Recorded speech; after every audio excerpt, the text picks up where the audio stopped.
Hello friends, तो आज हम लोग एस्केरिस लुम्ब्रिकोइड्स के लाइफ साइकिल को देखने वाले हैं। ये बीएससी फिफ्थ सेमेस्टर जूलॉजी का टॉपिक है, तो आप लोग के लिए बहुत ही इंपॉर्टेंट होगा परीक्षा की दृष्टि से, तो लास्ट तक देखिएगा। और अगर आप हमारे चैनल पर नए हैं तो हमारे चैनल को सब्सक्राइब और वीडियो को लाइक कीजिए। तो चलिए शुरू करते हैं। इसके एग के बारे में हम लोग देखते हैं। तो एस्केरिक्स एग इज राउंड और ओवल, मतलब एस्केरिक्स का जो एग होता है वो राउंड होता है, गोलाकार होता है, और ओवल मतलब कि अंडे शेप का होता है। ठीक है, इसका जो साइज होता है वो 60 to 40 माइक्रोमीटर होता है, और thick brown shell and have rough surface, और जो इसके ऊपर मोटा सा ब्राउन कलर का एक कवच होता है, हैव रफ सरफेस, और इसके ऊपर जो होता है वो खुरदुरा सरफेस प्रेजेंट होता है। ठीक है, it is the infective form of parasite, मतलब ये जो है वो पैरासाइट का इन्फेक्टिव फॉर्म होता है। ठीक, अब नेक्स्ट देखते हैं unfertilised egg large more elongated 38 to 55 और 78 to 105 माइक्रोमीटर होता है। ठीक है, जो अनफर्टिलाइज्ड होता है वो उसका जो साइज़ है ये लिखा हुआ है। ठीक, और वो जो है वो मोर इलोंगेटेड होता है, मतलब कि वो थोड़े लंबा होता है। ठीक है, जो अनफर्टिलाइज्ड एग होता है वो थोड़ा सा लंबा होता है। ठीक, यहाँ पे आप लोग देख सकते हैं ये जो है इसका फर्टाइल एग है, और ये जो है इसका अनफर्टाइल एग है। ठीक है, तो अब चलिए इसके लाइफ साइकिल को हम लोग देख लेते हैं। The life cycle of Ascaris completes in single host human, मतलब जो एस्केरिस का लाइफ साइकिल होता है वो सिंगल होस्ट में ही कंप्लीट होता है, मतलब कि एक ही जीव के अंदर वो अपनी पूरी जीवन जो है व्यतीत करता है। तो अब चलिए इसके लाइफ साइकिल को अच्छे से हम लोग देख लेते हैं। जो एडल्ट वर्म्स होते हैं वो स्मॉल इंटेस्टाइन, मतलब कि छोटी आंत में रहते हैं। ठीक है, स्टेज इन लाइफ साइकिल, अब ये लाइफ साइकिल के स्टेज हम लोग देख लेते हैं। फर्स्ट स्टेज है एग्स इन फीसेस, मतलब कि सबसे पहले एग्स जो है वो फीसेस के रूप में फीमेल होती है, वो उसको प्रोड्यूस करती है। ठीक है, sexually mature female produces as many 2 lakh eggs per day, मतलब कि जो सेक्सुअली मैच्योर फीमेल जो होती है एस्केरिस लुम्ब्रिकोइड्स वो एक दिन में 2 लाख अंडे पैदा कर सकती है, which are shed along with faeces in unembryonated form, जो कि फीसेस के रूप में निकालती है। ठीक है, दे आर नॉन इन्फेक्टिव, ये जो है वो नॉन इन्फेक्टिव होते हैं, मतलब कि ये हार्मफुल नहीं होते हैं। ठीक, अब इसके स्टेज सेकेंड को देखेंगे हम लोग। डेवलपमेंट इन सॉइल, तो इसमें जो है वो है embryonation occurs in soil as optimum temperature of 20 to 25 degree Celsius with sufficient moisture and O2, मतलब कि इसका जो एम्ब्रियोनेशन होता है occurs in soil as optimum temperature of 20 to 25 degree Celsius, इसको अपना एम्ब्रियोनेशन करने के लिए शरीर से थोड़ा सा जो ह्यूमन बॉडी का जो तापमान होता है उससे थोड़ा सा कम जो है इसको ऊर्जा तापमान लगता है। तो ठीक है, तो 20 to 25 डिग्री सेल्सियस इसके लिए एग्जैक्ट होता है। वेट सॉइल जो होता है, मतलब जो गीली मिट्टी होती है उसका तापमान जो होता है लगभग इतना ही होता है, तो ये सॉइल में जो है कि अपना एम्ब्रियोनेशन करते हैं। ठीक है, infective larva develops with in egg in about 3 to 6 weeks, जो इन्फेक्टिव लार्वा होता है वो इसका 3 से 6 वीक्स में बढ़ता है। ठीक है, अब स्टेज थर्ड को देखते हैं इसके, human infection and liberation of larva. तो इसमें फर्स्ट पॉइंट है human get infection with injection of embryonated egg contaminated food and water. हम लोग को पता है कि जो इसका जो एग होता है वो मिट्टी में पाया जाता है, जब उसमें हम लोग कोई सब्जी वब्जी उगाते हैं तो जो उसके जो लार्वा होता है वो सब्जी के अंदर अगर रह जाता है तो उससे ह्यूमन जो है वो इन्फेक्टेड हो जाता है। ठीक है, यही लिखा है human get infection with injection of embryonated egg contaminated food and water, मतलब कि जो कंटामिनेटेड फूड एंड वाटर जो है वो अगर ह्यूमन जो है खा लेता है तो इससे इन्फेक्ट हो जाता है। ठीक है, नेक्स्ट पॉइंट है with in embryonated state inside egg first stage larvae develops into second stage larvae, this second stage larvae is known as rhabditiform larva.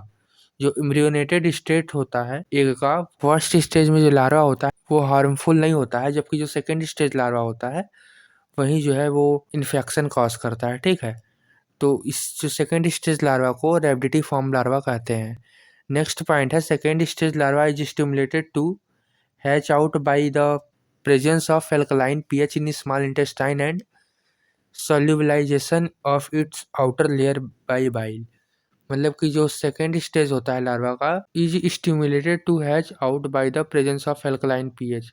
ये जो है वो एल्कलाइन पीएच में हैचिंग होती है इसकी, मतलब कि फटता है इन स्मॉल इंटेस्टाइन, मतलब स्मॉल इंटेस्टाइन में जो है इसका अंडा हैचिंग होगा उसका, मतलब फटेगा। And solubilisation of its outer layer by bile, और जो बाइल के द्वारा इसका जो आउटर लेयर है एक का, उसमें जो है वो घुलेगा। ठीक है, अब इसके स्टेज फोर्थ को देख लेते हैं, migration of larva through lungs. मतलब कि जो लार्वा है वो लंग्स तक कैसे पहुंचता है इसके बारे में देखेंगे हम लोग। Hatched out larva penetrates the intestinal wall and carried to liver through portal circulation. मतलब कि जो एग होता है वो पहले हम लोग को पता है कि वो फट चुका है, उसकी हैचिंग हो गई है।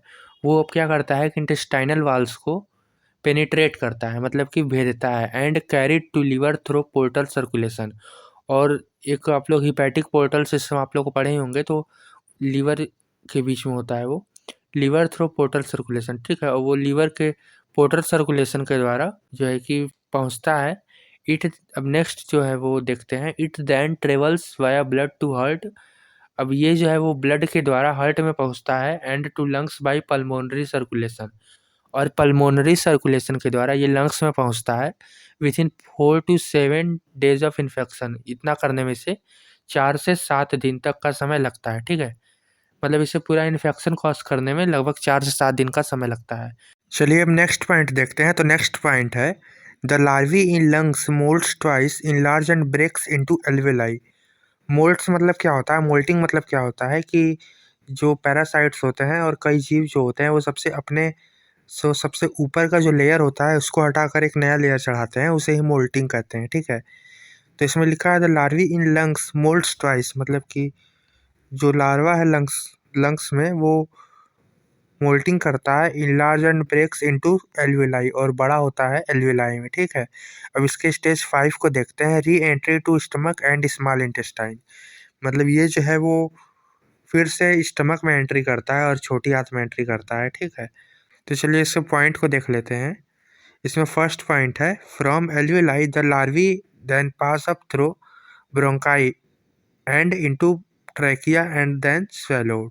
मतलब कि जो लार्वा जो है वो एल्वेलाई से होते हुए ब्रोंकाई की सहायता से ट्रैकिया में चला जाता है। ठीक है, the larvae passes down the oesophagus to the stomach and reached into small intestine once again.